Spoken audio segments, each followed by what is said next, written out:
सबैजनालाई येशू ख्रीष्टको नाउँमा जय मसीह। तपाईहरुलाई म आज बाइबल अध्ययनमा स्वागत गर्न चाहन्छु। आज हामीले प्रेरितको पुस्तकबाट बाइबल अध्ययन गर्नेछौँ। अध्याय 1 को 1 देखि 11 सम्म। प्रेरितको पुस्तक चाहिँ कसले लेखेको हो? लुकाले लेख्नु भएको हो।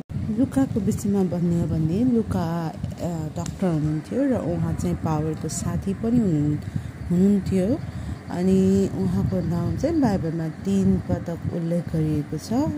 पावलले आफ्नो चिठीमा चाहिँ लुकाको नाम चाहिँ उल्लेख गर्नुभएको छ। तपाईहरूले हेर्न सक्नुहुन्छ कलसीको पुस्तकको 4 देखि 14 मा र दोस्रो तिमोथीको 4 देखि 11 र फिलिमोनको 24 अध्यायमा तपाईहरूले हेर्न सक्नुहुन्छ। चाहिँ उहाँले सम्बोधन गर्नुभएको छ, प्रिय थियोफिलस। यो थियोफिलस को हो? थियोफिलस को थिए त भनेर हामी चाहिँ बाइबलमा कतै पनि थियोफिलसको बारेमा पाउँदैनौँ। अनि धेरै विद्वानहरूले भन्नुहुन्छ यो चाहिँ एउटा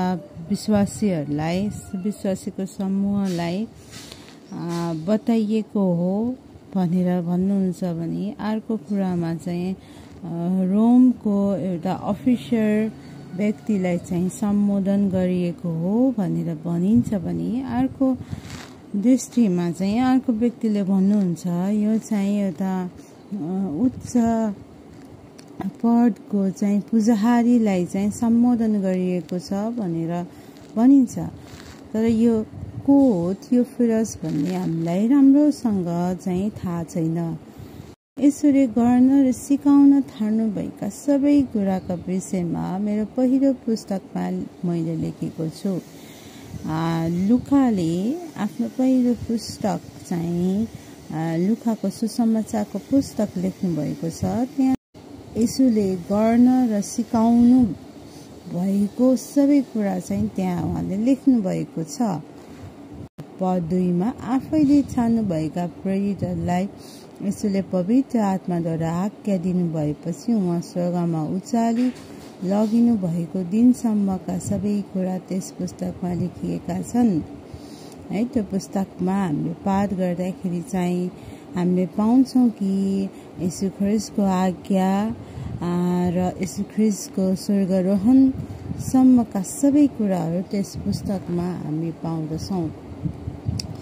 अनि पद 3 मा आफ्नो दुःख भोगपछि धेरै आकाशीय प्रमाणद्वारा तिनीहरू सम्मुख उहाँले आफैलाई जीवित प्रस्तुत गर्नुभयो। है, अनि यहाँ चाहिँ हामीले पाउँछौँ कि पद 3 बाट चाहिँ येशू ख्रीष्टको पुनरुत्थानको प्रमाणहरू हामीले पाउँदछौँ। उहाँले आफैलाई जीवित प्रस्तुत गर्नुभएको छ आफ्ना चेलाहरूको माझमा र धेरै मानिसहरूको माझमा।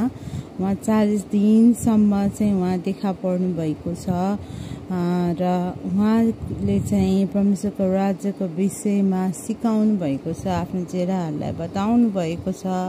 अनि त्यसपछि चाहिँ उहाँ चाहिँ स्वर्गमा उचालिनु भएको छ, स्वर्गमा जानु भएको छ। अनि स्वर्गदूतहरूले चाहिँ उहाँ फेरि आउनुहुन्छ भनेर घोषणा गर्नुभएको छ। हामी यो सबै चाहिँ एउटा प्रमाणको रूपमा येशू ख्रीष्ट जीवित हुनुहुन्छ भनेर हामी पाउँदछौँ। अनि येशू ख्रीष्टलाई अरू चेलाहरू बाहेक अरू मानिसहरूले पनि येशू ख्रीष्टलाई चाहिँ देखेका थिए। येशू ख्रीष्टलाई देख्ने व्यक्तिहरू चाहिँ 500 भन्दा बढी जना चाहिँ हुनुहुन्थ्यो, जुन चाहिँ हामी पहिलो कोरिन्थीको 15 मा हामी त्यहाँ पाउन सक्छौँ।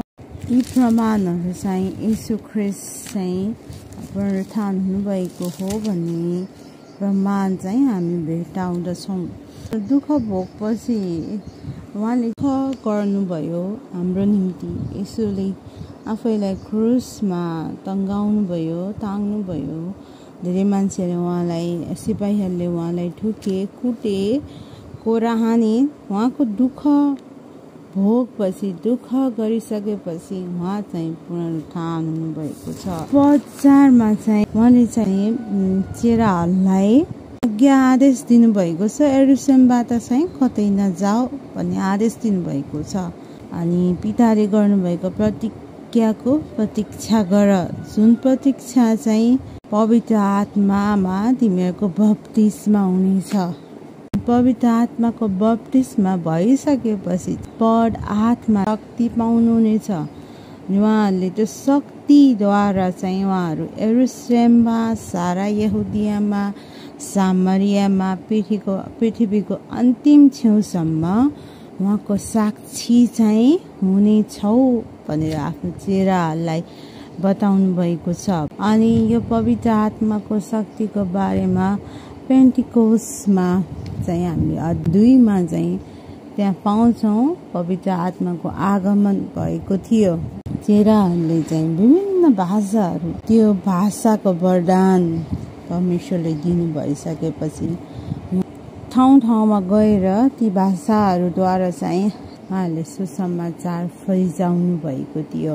तपाईहरूलाई एउटा प्रश्न आयो होला, जुन मलाई पनि प्रश्न आएको थियो यो अध्याय पढिराख्दाखेरि, के आगोको बप्तिस्मा र पवित्रताको बप्तिस्मा के हाम्रो लागि हो त? के यो केवल सीमित भनेको चेलाहरूको निम्ति मात्रै सीमित हो त? के यो हाम्रो लागि हो त? हामीमा सामान्य विश्वासीहरूको लागि हो त? भनेर चाहिँ त्यो प्रश्न चाहिँ मलाई नै आएको थियो। अनि हामी प्रेरित 2 को 38-39 मा हामी हेर्नेछौँ। उसले चाहिँ भन्नुभएको छ, पवित्र आत्माको वरदान चाहिँ सबैको निम्ति हो। हामीले पवित्र आत्माको वरदान पाउनको निम्ति प्रस्ताव गर्नुपर्छ। येशूको नाउँमा हाम्रो पाप क्षमा हुनुपर्छ र हामीले त्रिएक परमेश्वरको नाउँमा बप्तिस्मा लिनुपर्छ। अनि प्रेरितको 8 को 14 र 17 मा पनि हामी हेर्नेछौँ, सामरियाका मानिसहरूले पनि पवित्र आत्मा पाएको हामी बाइबलमा देख्यौँ। पत्रुस र यूहन्नाले प्रार्थना गरेर उनीहरूमाथि हात राखेर प्रार्थना गर्नुभयो र उनीहरूले चाहिँ पवित्र आत्मा चाहिँ पाउनुभएको छ। अनि हामीबाट बुझ्छौँ कि पवित्र आत्मा चाहिँ सबैको निम्ति हो। अनि प्रेरित 19 को 1 देखि 7 मा पनि हामी हेर्नेछौँ, प्रेरित जनाले पवित्र आत्मा पाउनुभएको छ।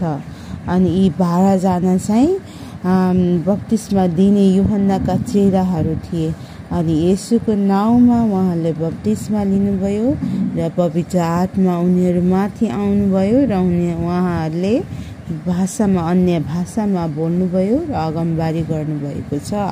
अनि हामी चाहिँ यो सबै पदहरू, अध्यायहरू हेर्दै जाँदाखेरि चाहिँ हामीले 120 जना विश्वासीहरूले चाहिँ पवित्र आत्मालाई पाउनुभएको हामी हेर्दछौँ, जुन चाहिँ प्रेरितहरू पनि हुनुहुँदछ।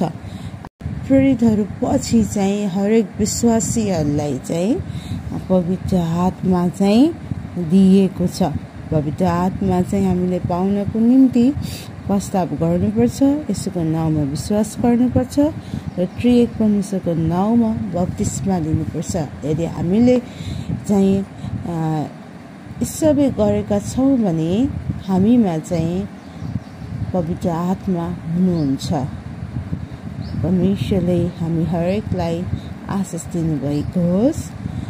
जय मसीह।